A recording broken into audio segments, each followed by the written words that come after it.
So, we are about to start the Burundi match away from home.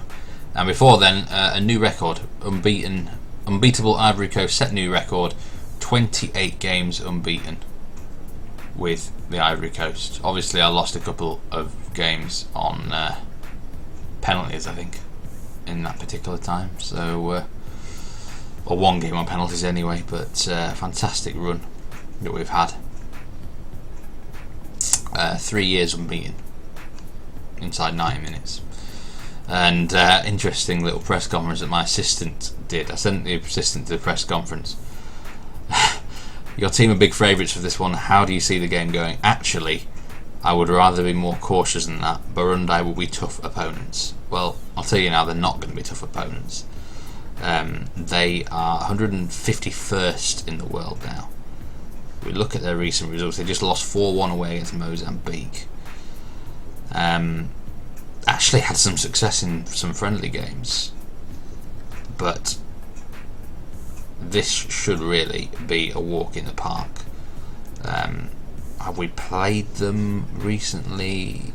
I'm not actually sure, but past meetings, have we played them since I was manager of Ivory Coast? No, but this should be a walk in the park. So what I've done is I have changed the team quite significantly. I've not done a complete turn. I've changed the goalkeeper. It's between Kuko and Nicolas Thier for the goalkeeping spot in the World Cup. I've kept Fulgini in right back because I want to see what he's made of, really. Let him integrate into the side, but I've changed every other position. The back line, we've got Eric Bailey's come in, Kusanu, big physical beast. Up front, Bayo's getting his chance up front, and the midfield has also swapped around the left back as well.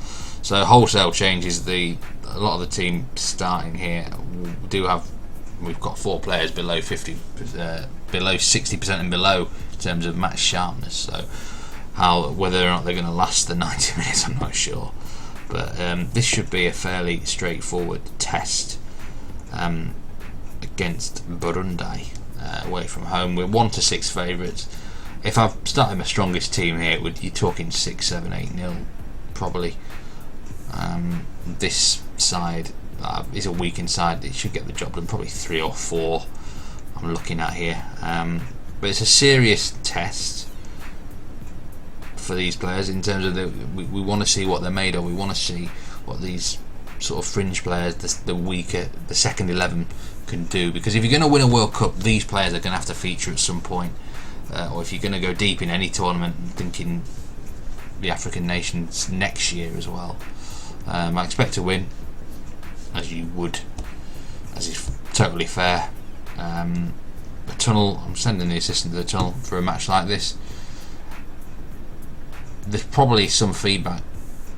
There's not as much as I thought. The goalkeeper needs more time to blend into the team. That is exactly why I've started him for this game, because I want whoever does get the nod for me in goal for the World Cup, I want them to be confident and settled into the integrated into the Ivory Coast lineup. And there's a first goal after just 53 seconds. Sangare, he's quite a good midfielder on his own right. He's just unlucky that the main 3 midfielders, Kessié, Gabamin and Amari Traore, are so strong, otherwise he'd be in the side all the time. That's an offside goal. Bayo, was it? No, a Hulu ruled out for offside. But yeah, well, obviously we've got a good start. Sangare, a good player. Fulgini assist. Interesting that he's taking set pieces there. I really want to see Fulgini do well. I want him to do well. He's a versatile player. But he's going to be hopefully my starting right back, and it's probably the one position I just haven't got any depth in at all now that Aurier is injured. I'm desperate for Fulgini to stay fit. It's a massive weak point if we don't. So free kick here for Boga, the goalkeeper. Goalkeeper nearly made a real hash of that. I mean, this is Africa. There's often a lot of weaker sort of keepers, isn't there? But I had to look at Burundi, by the way. My geography is pretty good, but and I'd heard of this nation, but I wasn't exactly sure where it was. It's another offside goal. I actually thought they were an island off Africa, but they're not. I've just looked at Wiki on this on my phone, and they are they're a landlocked country in the Great Rift Valley, where in the African Great Lakes region. Rwanda to the north, Tanzania to the east and southeast, and the Democratic Republic of Congo to the west. Lake Tanganyika lies along its southwest border, and its capital city is Bujumbura. Lake Tanganyika, I think, is the largest lake in Africa, as Burundi actually get a shot on target, or a header on target there.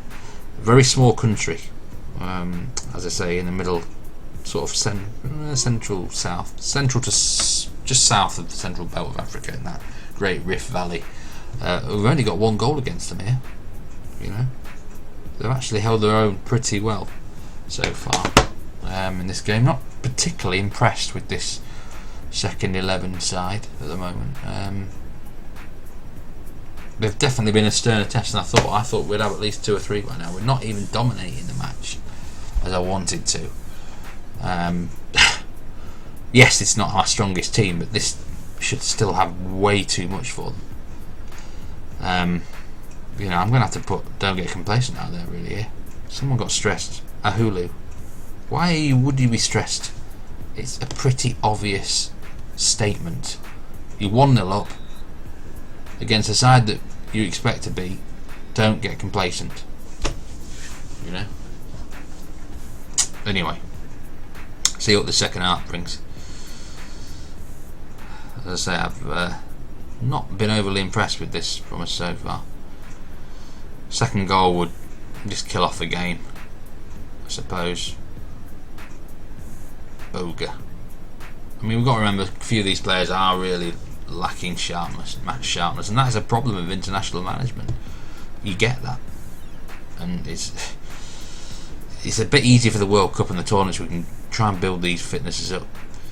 What a hit! Ahulu. He was the bloke who was stressed at half time.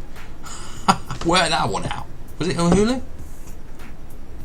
Yeah, Ahulu. Yeah, what a great hit. I mean, we've had some great goals, haven't we, on some of these videos recently.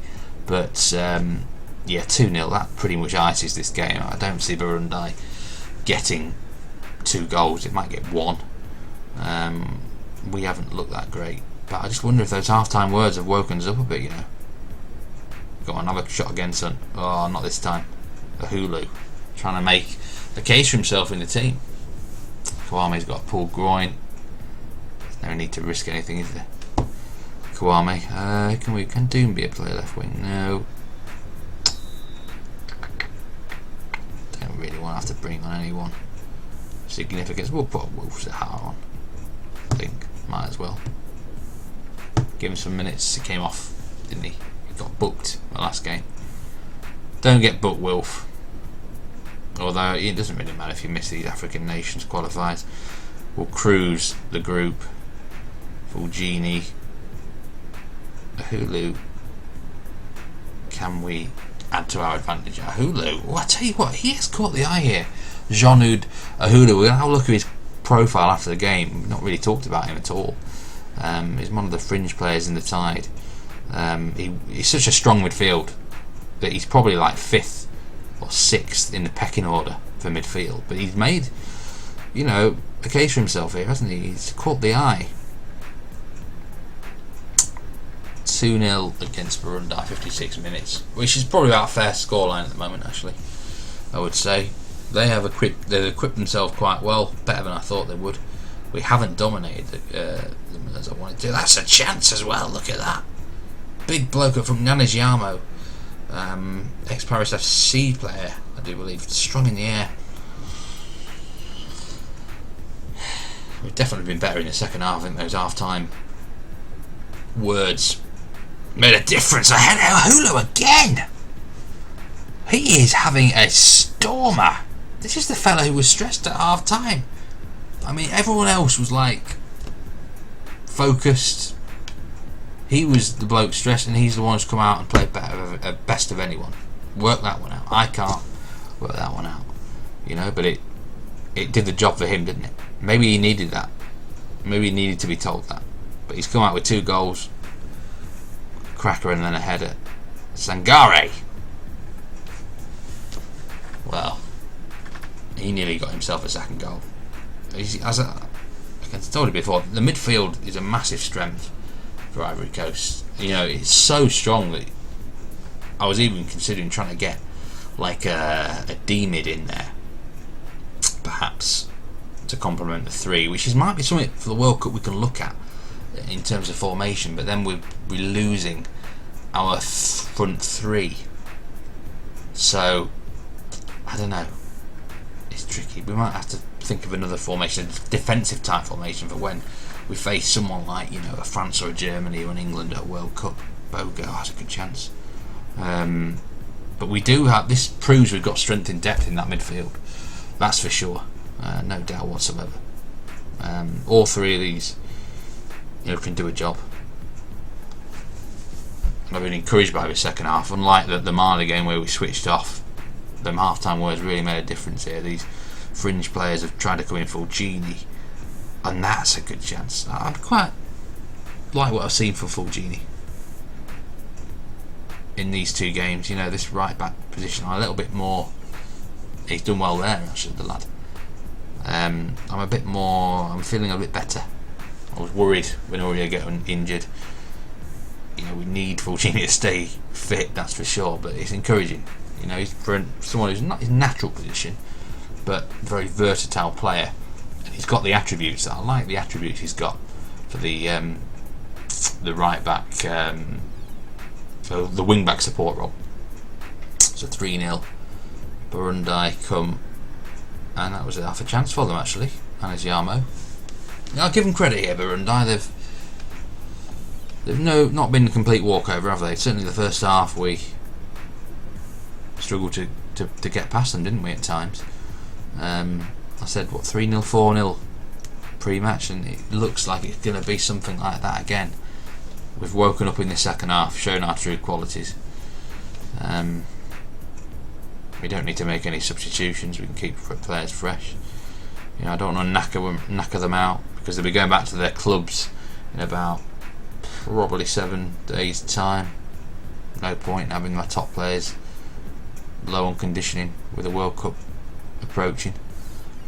I look after my players, unlike some international managers. You know, club managers must love me sometimes because I actually rest my stars.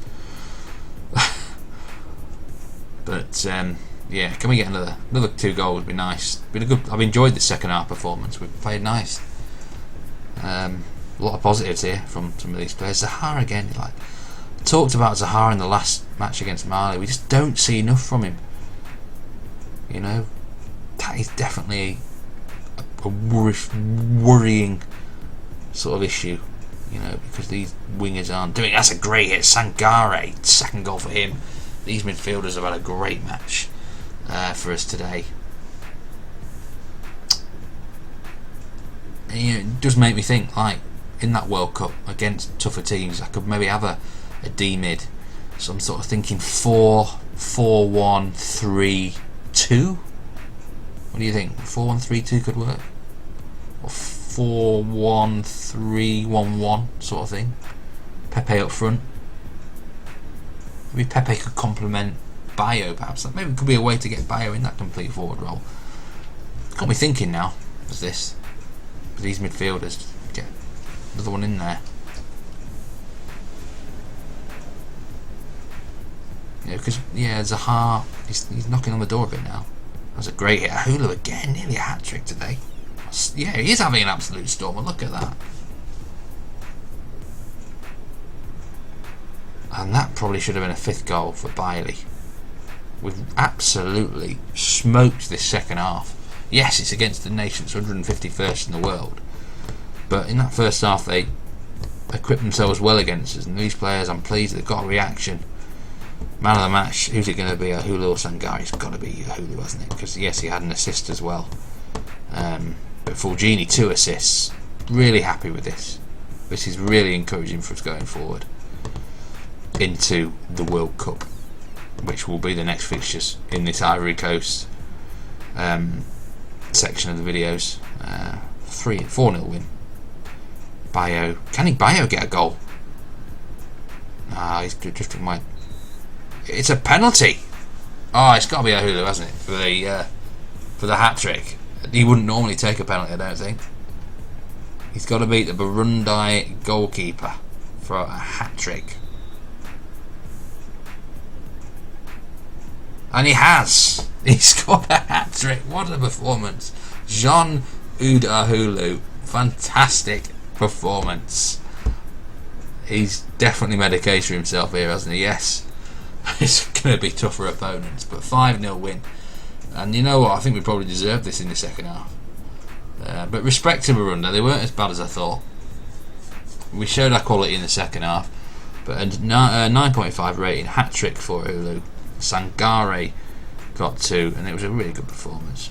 Very happy with that result, and I'm going to give Ahulu special praise. Hopefully there'll be a one for assertiveness, dominating. Very happy with your performance tonight. Sometimes you get an inspired reaction from those players, but let's just have a look at it. Jean-Oud Ahulu, Ivory Coast trophy success. Ahulu is rated 5.75 million. He plays in the Portuguese league for Famalicão. Now, is that a proper name? Who are they? There's 6 in the league anyway there. Whether that is the name of another club, I don't know whether it's a naming right, I don't know. Anyway, Portuguese league. His stats here, he's box-to-box midfielder, natural, can also play naturally as that D-mid. His stats are nothing remarkable, are they? You know, the long shot there, 9. This is why, you know, you wouldn't have him in the team, but his actual stats are not bad, have he? He's a consistent player, 7.05 there. It's not bad in the Portuguese league, is it?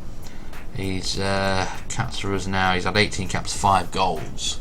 He might be one of these players which is just better than his statistics, than his attributes would suggest. Sorry, he's definitely caught my eye for the World Cup anyway. So 5-0 win, positive outcome there. I'm going to go do the press conference because I'm feeling pretty happy. 75 caps for Eric Bailly. Yes, well done, brilliant hat trick for. You don't get asked many questions in these conferences in Africa, but we are top of this group comfortably. Mali have beaten the other match. Mali beat Mozambique 3-1. Our next fixtures in the African nations. I'm looking at the wrong bloody team here. In the African Nations qualifiers, we've got 4 matches left before we qualify for African Nations Cup 2027. Mozambique away, and Burundi at home, Mali away. Mozambique, I would expect to win those. The focus is now all on the World Cup. The next time, we're going to do a whole campaign here on the World Cup. Loads of videos, hopefully, and get a good run going on what will be my only ever World Cup run with Ivory Coast. So 3 friendlies to start things off, then we've got Colombia and Denmark when it really matters. Fingers crossed for no major injuries going into the tournament. But I hope you enjoyed introduction to Ivory Coast and the players, the tactics, and 2 good wins. Nice style of football. Thanks very much for watching, and we'll see you again very soon. Cheers.